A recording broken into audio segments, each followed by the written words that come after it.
Good evening, good morning, greetings to everybody. Welcome to our live webinar. A couple of rules. Please feel free to ask questions, switch off the mobiles, and enjoy the webinar. We're going to go straight in.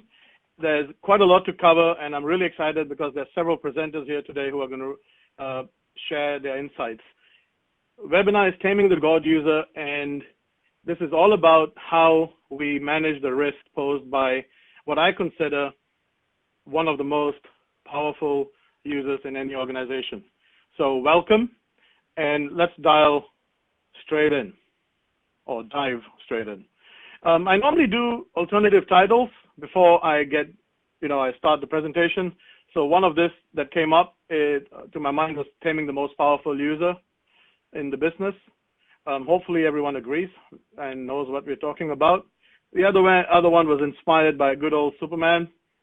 How do you tame and manage and control users who are almost Superman-like, or they consider themselves Superman-like? Or, to be honest with you, I know 2 or 3 enterprise administrators who are Superwoman. So the question is, how do we manage these folks without getting on their wrong side, but also taking them on the same journey and manage the risk, not only by privileged users, but also by the access, the privileges that these roles actually present and have. It's not an easy question. There is no right answer, but there's several things that can be done to manage these folks and ensure that you're not on the receiving end of human error or malicious intent. Okay, so if you do stay with us, here's a really good thing. I'm expecting everyone to stay with us till the end. We're going to share some stuff with you. Those who stay with us will get those freebies, some really good stuff there, right to the end. So, moving on.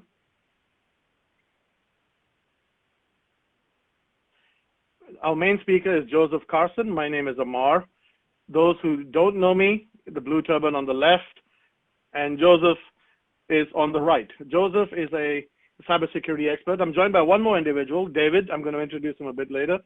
But Joseph is very well known. He lives in Estonia. For those who haven't been to Estonia, I highly recommend you do visit at least once. Very, very cyber.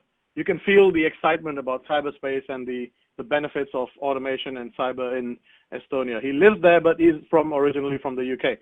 He is very well versed in cyber. He does a lot of pen testing, but he also knows how do you manage privileged users very, very well. And he is going to share his expert insights as we move along. I wanted to welcome you, Joe, if you're there. A couple of words from you. Sure, absolutely. Many thanks for the introduction. It's much appreciated.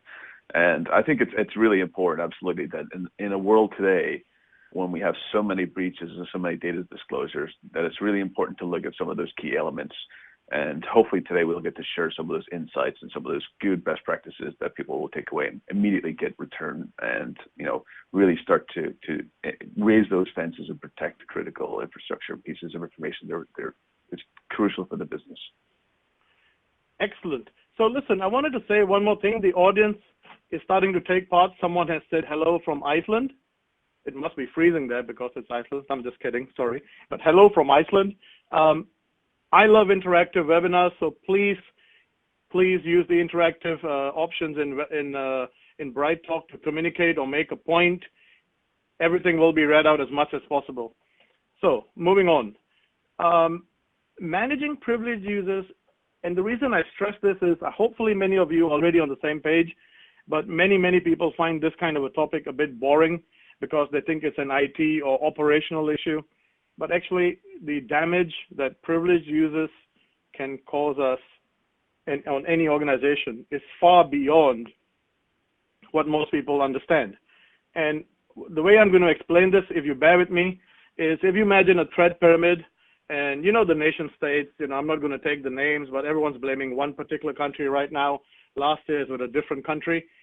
But if you look at the threat pyramid, right at the 9% and the 1% pyramid, if you imagine those are really super complex, super advanced, the true advanced attacks, the reality, and I'm more than happy for anyone else to challenge me on this, and hopefully David and Joe agree with me, is actually, in reality, the majority of attacks, and I put 90% here, maybe more, require some sort of privilege, permission, escalation to succeed. Joe, I'll let you in, and then I'll give David. I haven't introduced David yet, but Joe, if you first, and then I'll let David comment on this. Absolutely. I mean, this is key. So I mean, you can look at different analyst reports, and you'll get somewhere between usually 62% on the bottom end, and it goes even right up to 95% of the breaches have used some type of privilege account to elevate or to escalate in order to actually carry out the malicious activity. And that's one of the most important factors there, that it's a large portion of those breaches that's leveraging this technique in order to do the harmful work. So it's important to have that understanding and visibility that this is a big problem. David, what about you? I haven't introduced you yet, but David, what do you think? Hey, I prefer to remain incognito, but it's really true. Going from client to client, I actually audit on site and do pen testing on site, and typically it's around 90%, if not more, that these known threats and just user privileges gone awry are typically the problems everywhere I go. Excellent. So I'm going to introduce you shortly anyway, but moving on this particular topic, if you haven't anyone on this webinar who has not read this yet, please, you must. The analysis of the attack on the Ukrainian power grid. I'm not talking about attribute, but I wanted to point out about this particular capability, and I'm going to read the last paragraph there, that sentence. They demonstrated the capability to gain a foothold and harvest credentials. It is so critical to be on top of the credentials. It is about privileged users, but it is also about the credentials, the access rights and privileges that users have. And this is what we're going to talk about a bit later on how we manage those kind of things. What do we do with them? What are the key things that you must do? But if anyone who has not read this, highly recommend you download SANS document on the analysis of the attack on Ukrainian cybergrid and take a look. It all boils down actually back to the real basics, and managing credentials, privileges is so critical to ensuring that you can actually stop. And I normally don't say stop, folks, but actually stop and mitigate majority of the attacks. Okay, anybody who likes dogs, I love dogs, but this is not just a dog. For those who haven't seen what I'm talking about, this is relating to Marks and Spencer's. They do a wonderful ad. This is not just a dog, this is a special dog. And anyone wants to take a guess very quickly what it is? Well, most people know what it is. It's a bloodhound. And there's a reason I bring this up, and this is where I introduce David officially. Bloodhound was, I'll actually leave it to you, David, but David Addington, a good friend also, he's joining me from the US at 6 o'clock in the morning. He's probably awake at 4, run 100 miles. I'm not sure. But David is, what's the best way to introduce David? He said, a retired US Army intelligence officer. And then he said, don't add anything else after that. So David, over to you. Tell us a little bit about yourself, and then about what is the damage that Bloodhound could cause. Well, Bloodhound it's more of an analysis tool, and it's pretty easy to invoke using PowerShell on just about any host account. And Bloodhound really just shows you the path to DEA, how to get domain admin creds. And typically it starts from the user on up. So typically what we're looking for is, say, Bob. And let's say we find out Bob is also a local admin. Now, that's great because we have a lot of capabilities there from, network station. So we'll take his privileges and we'll use that to sort of stalk domain admins when they log into the system. Let's just do hash dumps, things like that. We can get sessions. And even worse over, if Bob is logged into other workstations, or Bob can log into other workstations as a local admin, well, that just gives us that many more possible systems to basically set up traps for the domain admin to log into, which they invariably will. And that will give us a session, and from there we will have the domain admin hash, and if we can't crack it, we can just use pass the hash to get domain admin access. People need to understand that once you get local admin, it's not a matter of hours. It's a matter of minutes until you get domain admin. It's a really powerful tool, and it's really helpful for security analysts, for pen testers. Have clients, and a lot of clients have no idea. I've spoken to them; they had no idea that certain individuals had local admin privileges, or they thought they had fixed it and they never had. So it's again, going back to that 90%, once you go back to that, it's these mitigations and controls that just aren't being implemented incorrectly, that give you a straight path to domain admin within minutes.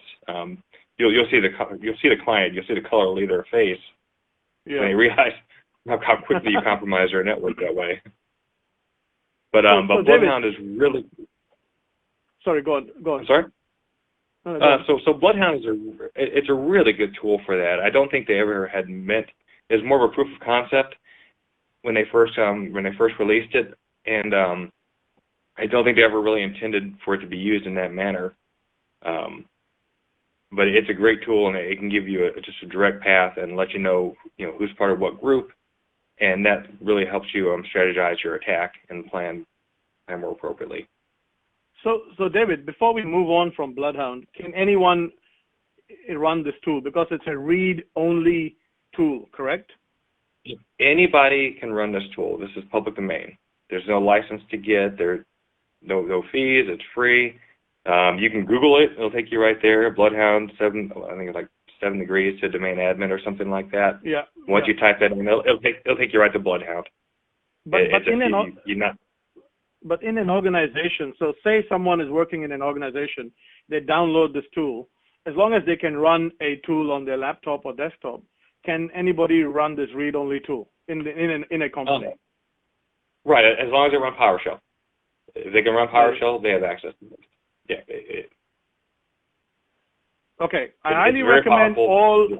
highly recommend everybody listening in do not download this tool. That's going to happen the opposite of what No. Download this tool. No. Yeah. I highly encourage you to download this tool. Download it. No, really. Download this tool, and that way you can see who has what rights. It will surprise you. You will ask yourself, why is a computer a domain admin? David, what I was trying to do, I was using reverse psychology there, because everyone's going to download this tool now. So yeah, I'll go to my website. Or go to my website and download it, and it's perfectly legit and will not infect your system and give you a backdoor. I promise. Excellent. So listen, before we move on, I highly recommend, just to repeat what David is saying, it's so, with this kind of tool, it used to be more difficult earlier, but with this kind of tool, it's becoming extremely easy for anyone to compromise the power users. So if you do want to know, search for the tool Bloodhound, not the dog, but the tool Bloodhound, and play with it and see the power that you actually have in an organization. David, any other comments before I move on? No, I think I covered all the bases there. Excellent. Thank you, David. Obviously, I'm going to come back to you, so stay online. I'm going to move on, purely for time reasons. My message here is, the problem is people are not focusing on the basics. Bloodhound may sound, oh, it's a free tool, we've got to buy something really new, something with the prefix of next generation, or here, everyone, I hope Joe and David agree, artificial intelligence is the new in thing, right? Anything with AI, people are going to start buying. But for a moment, I want everyone to go and stop buying new tools and actually focus on the one important thing that must be done. Okay? Now, I understand it's not just one important thing that must be done, but I'm going to have some animation there. Ooh, look at that. Okay, it actually works. There are a couple of one important things that must be done, okay? And we're going to cover many of them, but the reality is all of them fall under this one umbrella topic about managing the privileged user, managing the privileges that users have, okay? Okay, so I'm going to move on and discuss a couple of things. I love that animation. One important thing. Okay, discover, know, manage, and trust. I must remind the audience, please make this interactive. If you have any questions, please feel free to ask. We will answer them as quickly as possible. And if I talk about, do you know who your users are? I wanted everyone to focus on this particular tool, only because it helps me answer one question, which we're going to talk about. But if you look at what you see on your screen now, and you zoom in, do you know who can create user accounts? Do you know who those users are? Who can delete user accounts? Who can reset, disable, unlock? Okay, we've got to move on, but this presentation will be available for you to look at the screen later on. But there are so many questions that every single individual, especially CISO, CIO, anybody managing privileged users, not just the enterprise admin and domain admin, must ask themselves is, do we know what effective permissions, for example? I'm just going to focus on one topic because we could stay on this AD for several hours actually. But the point is, you need to ask within your organization who has all the permissions on a given Active Directory object. Okay, if there's one more takeaway that we're going to give you many takeaways, one question right now is, do you know all the effective permissions entitled to a given Active Directory object, right? And Amar, do you mind if yes, go on. Mind if I just add something to this? I just kind of want to highlight. There's always, every time I meet with a customer or a client or somebody that I'm going to have a discussion around what's their understanding of privileged accounts. And for many organizations, it always reverts down to they assume privileged accounts or privileged access is a human thing. They always get down to, so I ask, how many privileged accounts do you have? And they start calculating, start thinking, and they think, well, I have about 25 or I've got 100 administrators, so it's probably around maybe 100 or 200 privileged accounts. And that's sometimes a huge mistake to actually think that the privileged accounts are only limited to the people, the access. And in most instances or most cases, the privileged accounts are actually both human and non-human.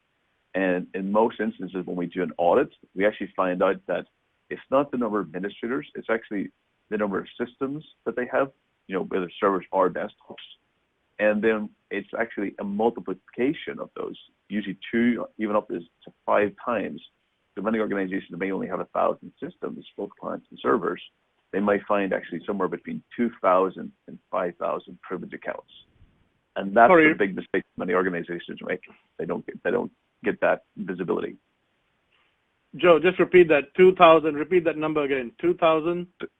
So approximately an organization that has about 1,000 systems, whether it being clients and servers, or depending on the scaling of that.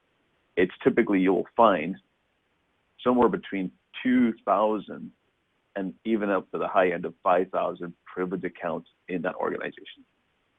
Wow, there you go. So it goes back to the question, folks listening in. Do you know what the scale of the problem is? And Joe, as you mentioned, David, I think hopefully you see the same thing also. Clients are clueless about the scale of the problem. Oh, right. They're really caught off guard. Excellent. So again, just to reiterate the takeaway, go and ask and find out what is the true scale of the privileged problem you have. Okay, there are a lot of P's we are putting out. I know privileged access, privileged problems, but you need to understand, and just to repeat what Joe said, for 1,000 system organization, on average, 2,000 to 5,000 privileged accounts. Correct, Joe? Yeah? That's absolutely correct. So please go and ask, because if you can be on top of these privileges, you're going to stop the majority of even the Ukraine type of advanced attacks. No guarantee, obviously, but there's a greater likelihood of stopping those kind of attacks. Yeah. Just a comment, when you mentioned Ukraine, I've been actually heavily involved in that incident myself, so I've actually had quite a bit of involvement in there. And just to kind of highlight what we're seeing is a lot of the types of attacks, they of course start off with some type of low-level access. And what's been a common scenario in recent incidents is that they will attack a system and they will actually make that system look like it's having problems, either performance issues or applications start failing or the disk starts filling up. And what immediately end users do is what do they call the help desk. They call for help. And what the help desk users do when they actually log in to solve problems, they use a privileged account. And this is in the case of the Ukraine, the energy sector issue, was exactly that. That piece of malware was waiting for someone to remote into that system with the privileged account. And at that moment in time, that was the fatal moment when that help desk user logged in, because then it was able to actually elevate that privileged account. And within minutes, it was able to then escalate that across the substation, ultimately causing the critical infrastructure to fail. Okay, Mr. Carson, I'm not really happy. You know why? Because that was a question I had for the audience. Okay. I've got another question we can ask later. No, go on. But I had a question for the audience as to, which group of people are the biggest, weakest link, right? But you just answered the question. Help desk. Help desk have a significant amount of privilege, and as you mentioned, just to replay what you said, is the help desk user logs in and the malware then uses those privileges, correct? That's correct, yes. So focus on another takeaway, folks, for today is focus and ask, apart from endpoint privilege management, which is a separate webinar, folks, but actually ask what privileges does your help desk have? Because help desk folks have a high turnover in some cases and end up gaining privileges and permissions. Going back to this image we were showing earlier, they can do a lot of damage, and in many cases they don't even know the damage they can do. But the malware is more than happy to piggyback on those privileges and access rights to cause the damage. So a group of people that need extra love and care is your help desk support people. Thank you, Joe. Moving on these questions, do you know who can do what? And who else is a privileged user? Going back to that help desk analogy. Okay, there's another question that's come in. Hold on. I think it would be a good idea to start with getting insight in human privileged account before moving to non-human privileged accounts, as the human used privileged account are visible to the organization. Okay, this is a comment to the discussion, not a question. Thank you. And this is what we want, interactivity. Excellent. Before I move on and hand over to Joe, the other thing I wanted to get folks on the webinar to think a little bit about is, if you think about the various software and application services out there that require privileged management, some kind of administrative managers, and if you think about this image, there are many of them floating around on LinkedIn, right? There's another question coming. We buy our help desk lots of donuts so they don't quit. Excellent. Okay. So another takeaway, folks, buy your help desk loads of donuts. That's just brilliant. Okay. Coming back to this screen that you have in front of you, there are hundreds, if not thousands, of software apps. The question again goes back to, do you know who is managing them? A small hint here, you may need to talk to marketing, who, I love marketing folks for the record, but marketing folks, also I know one or two of them are listening in specifically. I love you all, but marketing folks have a tendency to sign up to different kind of apps, and they then also become the administrator of those apps. So you need to ask your question. Go on. This is David. If I could just interject here, this is also a it's wonderful for the pen tester for these more like service account type of local admin accounts. These things are great because their password management is normally it's just terrible. It's normally the account name with the number 1 after it or something like that. It's just it's actually really bad. I've never seen such lax password management in my life, and sometimes I can literally guess my way to domain admin easily. No, so it's a huge deal because I mean, not to sound strange here, but service accounts are people too. So yeah, fair enough. So it's another vector for me to move in on. And you know what I mean, David, as much as also you've done, service accounts have been the biggest, if I may, pain in the backside, politely put, historically also, because service accounts have been necessary for other applications to run, and then people just don't want to touch. If there's one account people don't want to touch, it's the service account, because they don't know what it's going to bring down. So it's people are so scared of them, they just don't want to touch them. Yeah, absolutely. Just to comment on that as well. That's actually one of the biggest areas that we see significantly is around service accounts.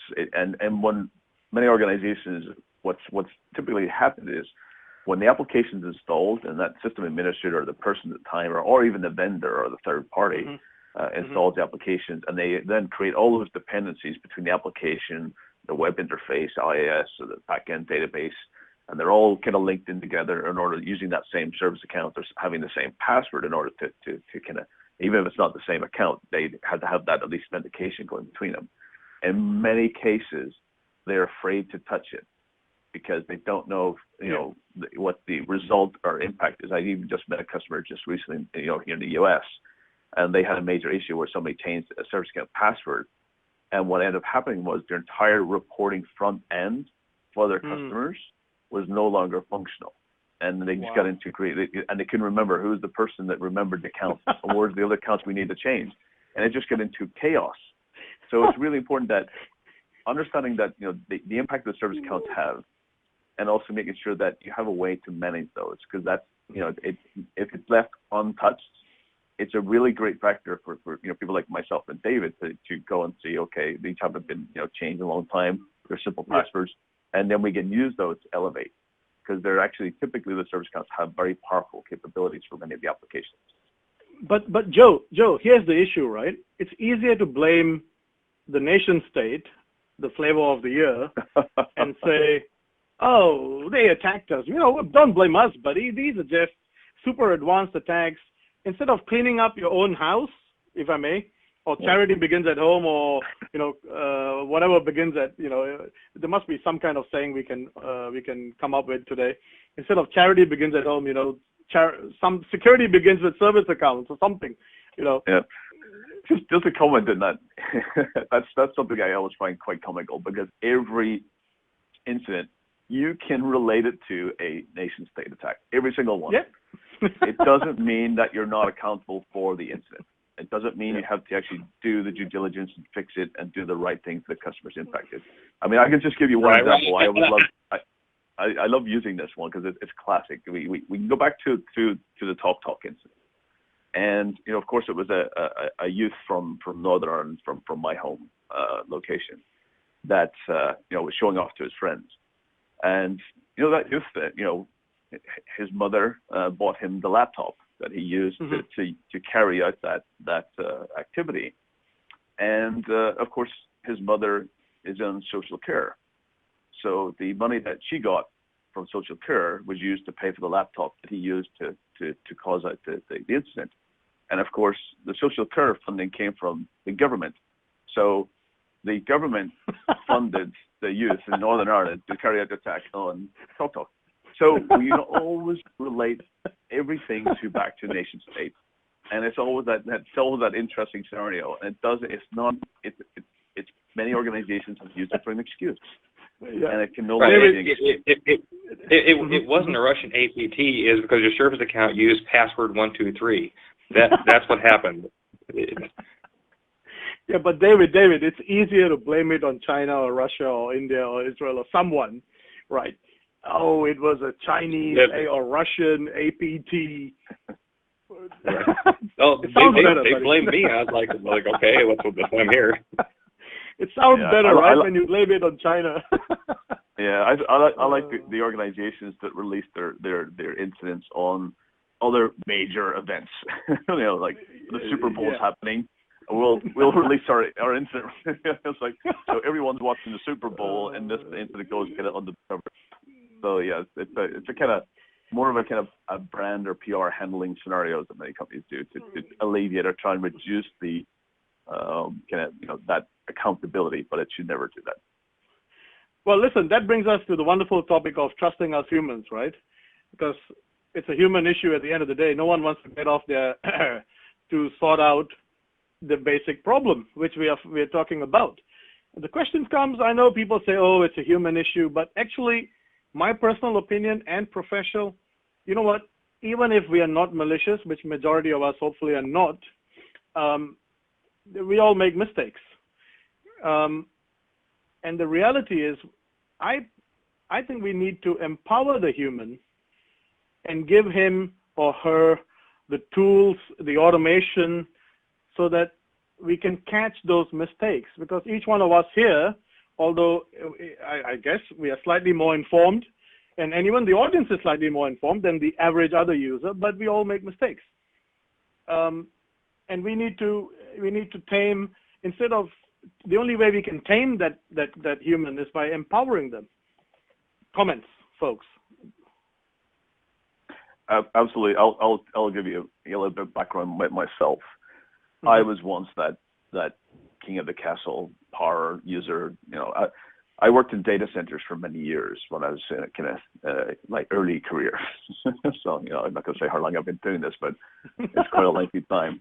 Okay. And I was the top domain administrator and root account for 100,000 servers, and that was financial, government, across multiple industries and multiple customers. I worked in the data center, and I was that person who was responsible for those. And for me, I always looked at it that back then, I was the guy who fixed everything, and I was the guy that had that power, and it was actually empowering. I felt, like that power person. I had that element of the lion, I'm the one that could do everything and take care of everything. And of course, when problems happened, they called me, and I could actually, go in and fix the issue because I had that access to kind of walk around things, to get things done quickly, and to avoid some of the kind of the policies that we would need to follow. And of course, these places had amazing physical security, but there's me sitting, miles away, having a VPN access, logging in with this one account that could do pretty much anything along all of those organizations, the data, and I could have access to it across multiple entities. And when I think about, if I kind of then move forward to, oh my goodness, when I think about the access that I had, okay, I was a very ethical, very, person that always did things to do it the right way. But I trust you, Joe.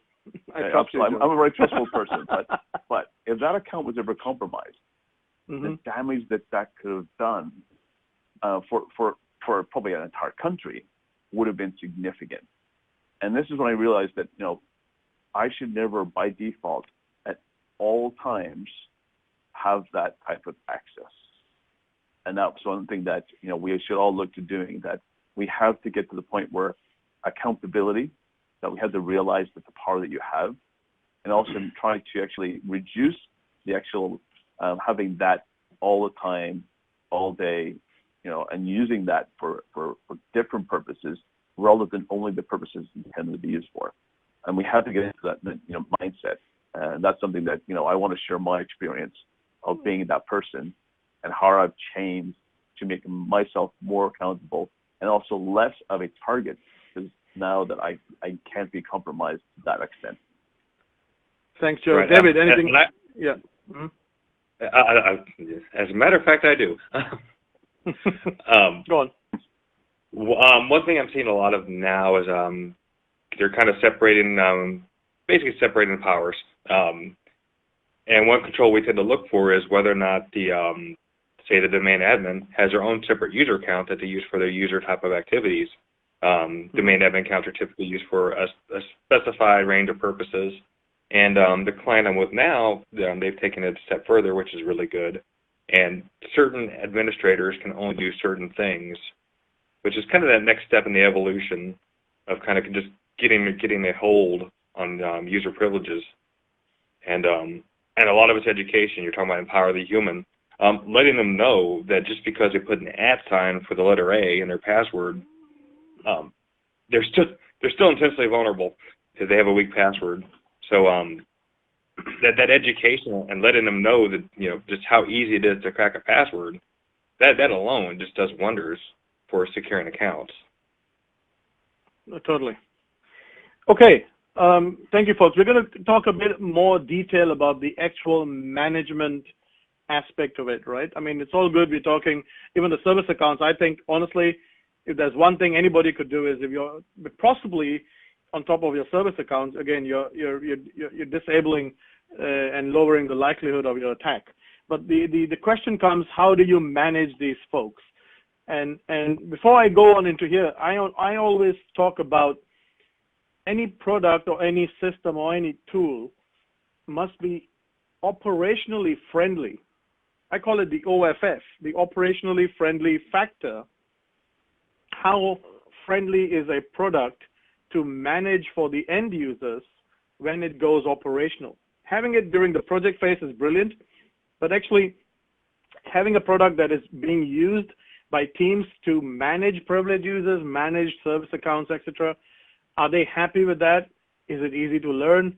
The operational friendly factor must be on the top of your selection criteria when you are looking, because without automation, without a particular tool, reality is you cannot be on top of this particular threat vector. It is humanly impossible. And again, anyone can more than happy to challenge me, but you need the right tool. But you need not only the most fancy tool, you need the right tool that is going to be used on a daily basis by the operational teams. So we're going to talk about managing the end user through the right kind of tools. And obviously, I'm going to now hand over to Joe, who is obviously I've been talking to earlier, but Joe is going to take over for a few minutes and talk about what he does and how he does on the management side. Sure. Joe. Thank you very much. Thank you very much. Hopefully that, that's absolutely correct. So one of the things I'd like to kind of start off with is just a little bit of a story. I spent recently at a piece of critical infrastructure, so I did a recent visit to a power station, and I was going to basically analyzing the power station's kind of defenses and security. And from a physical security, it was impressive. It was like amazing. You had scheduled time. Your vehicle had to be pre-registered. You had to be arriving at a certain time and so forth. There was a no-fly zone, and they had all of these kind of additional perimeter securities where you went to the kind of wrong area. All these armed guards would come around you and surround you. So physical security was fantastic. And then you get into the facility and looking at the engine rooms, which dual fuel, these massive engines. It was like something like 40 in total. And you're kind of going through, and the security of that facility, the door access and everything was like very good as well. Static doors, electricity, they use gas. So very kind of safety focused and very, protective focused from those locations.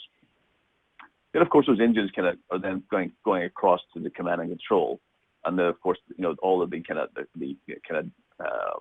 little kind of tweaks they can make with the lube oil, the water pressures and the valves and so forth, and different pressures in there. Do all these minor little details from across the road in the command and control. And they're using, of course, those PLCs, and then those PLCs are then connected to a network and back into SCADA control systems. So I'm going through and they're using, I mean, this is a modernized, state-of-the-art, power station, completely, automated as well. So there's only engineers who's there to kind of do these minor tweaks and adjustments. So I'm going to go through the latest technologies, the millions and millions and millions of dollars to make this thing, functional. And literally, I get to the command and control desk, and there's a piece of paper sitting on the desk. Okay. IP address, username, password. Okay. I was like, I see where you're going here. Okay, and it hadn't been changed in 4 years, ever since the place was installed and constructed. And I'm looking at even the complexity of the passwords, and also that, username and password were the same. It was just mind-boggling that you're sitting in, a situation with something like that, and you take so much approaches to put all these technologies in place, and one simple thing of human error, maybe human error or lack of management of those functions exposes it significantly. And these are the things we really have to get around. So I just want to highlight that. I mean, this is real life. These are real stories. We've seen instances, of course, around the world that have leveraged these accounts, and it's really important that we get into the visibility. So one of the things I think it's so important to do, and we mentioned this earlier, is for every organization, it's very important for you to define what a privileged account means for your organization. Because every organization has some differences. They've got variations or uniquenesses, and it's really always important to define what that means. And I also I like to classify or categorize the privileged accounts from the sensitivity, because then you can apply in your policy the right security controls for those sensitivity or classification categories. So I think that's always important. And I always look at them between the human factor, which humans are using privileged accounts to log in, to access, to view data, to make changes. So there's a human element. So there's always a privileged account in which a human interacts with in order to access systems. So those are the typical ones I refer to as human level access. And they may be shared accounts across multiple people or teams. It could be a CRM tool in the cloud, a sales tool in the cloud that people are using, and they have administrator access to create new users and configure those systems. So that's one of the things always important, that privileged accounts exist both on-premise and they're also in the cloud. And it's important to get visibility across both those layers. Then you talk about the non-human accounts. And these are things like, the system to system, machine to machine, infrastructure to infrastructure, application to application. The ones that humans don't use to log in, but those accounts are actually existing, provide a certain level of elevation, a level of access information in order for those solutions or technologies or hardware to interact and communicate. And those are another area of vector that really is important. And they exist literally everywhere. Every piece of equipment you purchase, whether it being software, hardware, or a service, or an application, all comes with a certain level of privileged account. Even I've seen light bulbs that have privileged account in order to configure, to change the firmware, to do upgrades. Your Wi-Fi networks, your smart TV, your autonomous car, they all have some type of privileged account that allows new configuration changes. So these exist everywhere, and they're accelerating significantly, of course, with IoT, industrial internet, and new devices and hardware coming out all the time. And one thing I'll always ask anyone in the audience who's here, that if your domain administrator is ever compromised, what is your instant response plan? Are you even prepared to know what the extent that damage can be done? I'll tell you that if your domain administrator is ever compromised, you are literally, the instant response should be to recreate your entire domain. Okay, Joe, I'm going to stop you here. Joe, sorry, repeat this really, because we need to drive home this message, okay? The domain or EA admin, if your DA or EA is compromised, what are you going to do? The appropriate instant response to correctly remediate this from a compliance need is to rebuild your entire Active Directory structure. Wow. Unless you can really identify what changes that person has made. Of course, when you're the king of the castle, you can easily hide all of your tricks. And that's the crucial moment is. And many organizations don't have enough logging or auditability to determine what changes or what potential backdoors or accounts or changes or modifications that account has made. So therefore, if you're unable to identify that, then you actually need to rebuild. And this is the, are you an organization that, well, I can do that overnight, or that's fantastic. But many organizations, Joe, sorry to interrupt you. Sorry to interrupt you again. Let's go to the audience and ask them a quick question, right? Can any one of the several, almost 100 or more people listening in live right now, can they say yes if they can easily sustain creating their production Active Directory domain forest from scratch if they did get compromised? Can anyone say yes, honestly? And let's give them, you carry on, and then let's see what the audience says. Okay, sorry. Absolutely. Yeah. So as that's important. Always I say that what's that? I always call that the catastrophe scenario. And there was a good report came out from the Department of Energy in the U.S. that actually cited that out of the 150 successful perimeter breaches that they had in the report, they indicated that the catastrophe ones, those that had catastrophic nature, had been the ones that had elevated to a certain level of privilege that could actually shut infrastructure down. And that's the difference between that simple perimeter breach that has minor access to those that actually could have serious critical damage. Wow. So the next thing I'm going to talk about here is then what are the things you can do? And I always say that moving to, as I talked about, I was a, domain administrator account. And one of the things I've now got to purpose is, as I referred to, is the least privilege, or my actually ultimate vision or goal is to get to where no one has administrator access from a human aspect. It's a basically on-demand, in real-time elevation to do the task you need to do. And then as you finish that session or finish that task, you're actually back to your original demoted standard level account. This is really kind of where my vision and goal would be get to, filling all these different pieces in together. So this diagram here is really kind of indicate something that Psychotic is, the capabilities of providing, is looking across all of the privileged accounts in the environment, whether it being an application, a service account, a database, a server, a desktop, on-premise, or in the cloud, and so forth.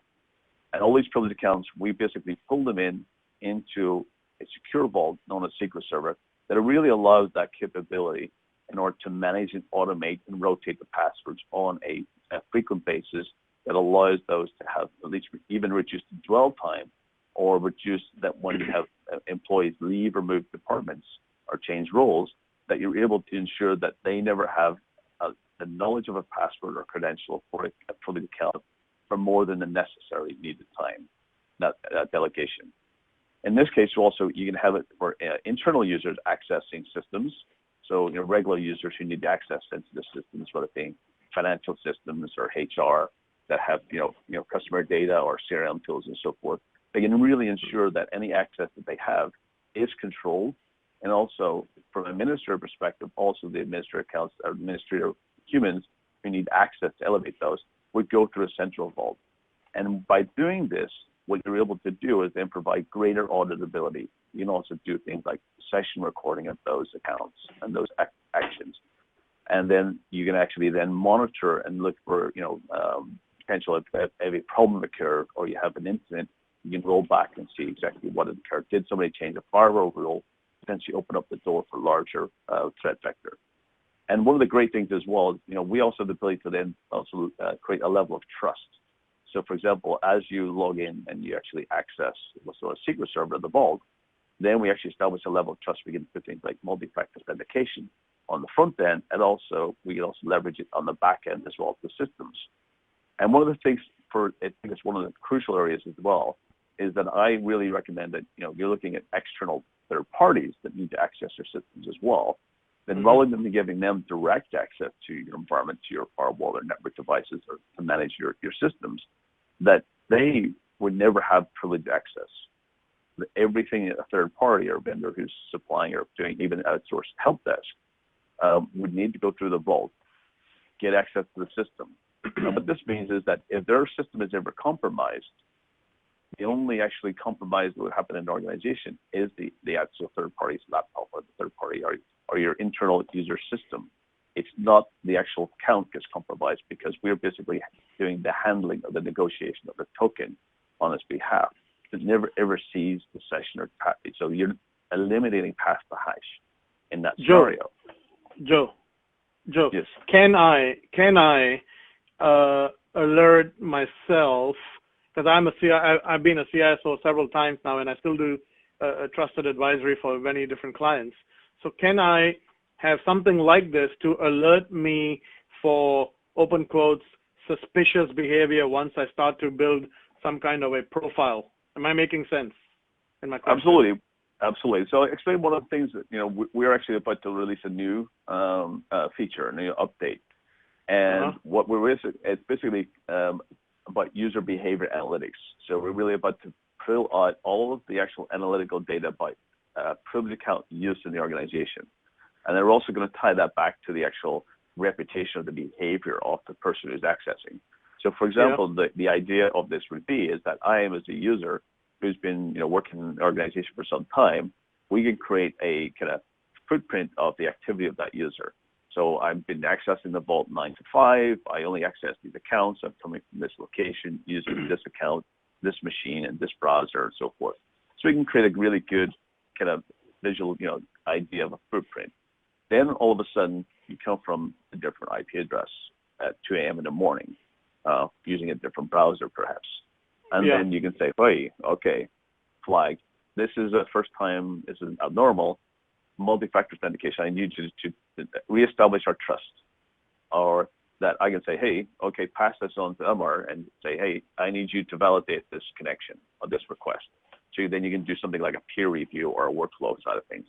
So this is really getting into allowing the kind of not only providing the access and providing the auditability and the monitoring and control and reducing the visibility and need for administrators to have direct access to systems or having basically the knowledge of administrator accounts. You're basically taking that away and putting it in a vault, and also sometimes in many cases driving good behavior because then we don't cut corners. So Joe, I do apologize because we one more question. I've got so many questions. Sorry. Okay. So David touched on and we all touched, but David also mentioned the service accounts. Can something like this easily manage service accounts? Absolutely. Yes, absolutely. Yes, you can completely automate the service accounts. Thank you. We've been like 7 minutes. I just want to make sure I got this in. One thing you can do for local administrator accounts is there's a Microsoft solution called LAPS, L-A-P-S. That might be worth looking into as well. That basically takes your local administrators, it manages them, and provides random password generation as opposed to your local admins having the same password across the domain. That's a huge wall for me. It makes my life very difficult. Highly recommend it. LAPS, LAPS.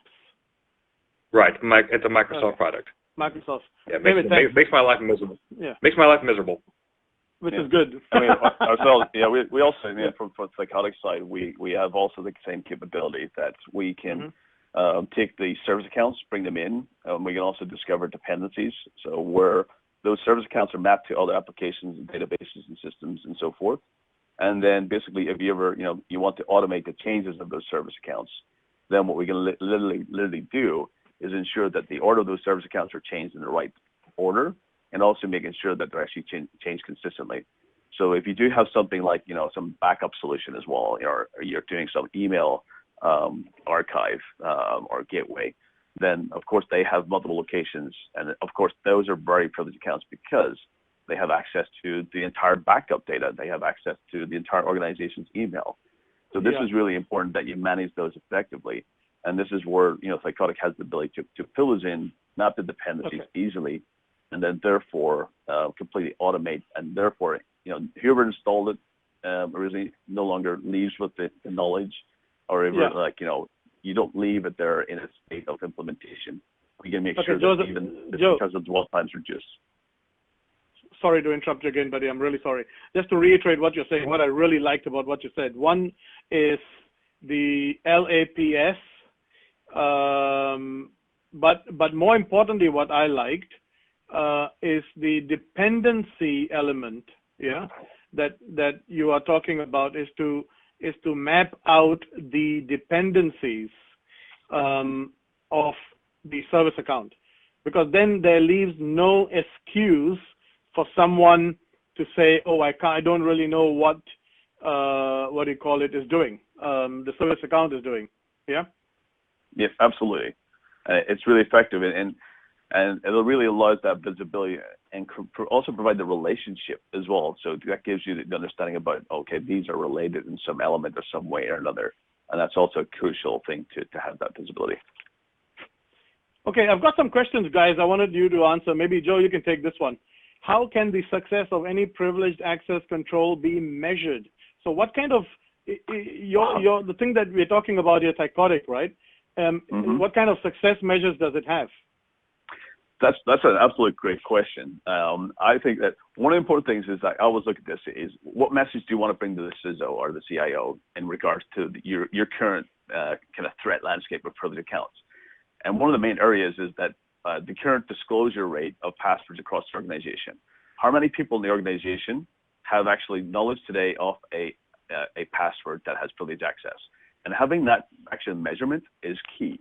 So at any point in time, you can say we have maybe 6,000 secrets, but the people in the organization currently have only disclosed 20 secrets. Everything else has been hidden. No one has visibility. No one has access to it. So we can say that simply a small percentage have actually had access, or that these are the privileged accounts that's in use actively. So if you want to reduce the footprint of privileged accounts, or kind of reduce it down so that you're actually trying to reduce that threat landscape, that's another way to see these privileged accounts are the ones that are used daily on a monthly basis, and therefore those are the ones that we're heavily dependent on from an organization. So there's multiple things. One is the disclosure rate across the organization. The other one is the ability to actually reduce and manage a life cycle of privileged accounts that are no longer effectively being used. These are crucial things that the CISO can really bring to the board, and this really allows you to actually provide really good measurement of mitigation controls. And then there's also compliance and auditability. Many people need to comply with the privileged account usage and access. So basically, one of the great things that Psychotic can do is like simply say, hey, you've got a PCI compliance, you've got ISO, or whether being the upcoming GDPR, that you need to have control of privileged accounts and apply a least privilege model. And this is great to be able to actually prove compliance and auditability. Knowing that secret server is in place, you can say, okay, this is now being managed and handled, therefore we're able to meet those regulatory needs. So, and also then the next thing is increasing the security controls of existing systems.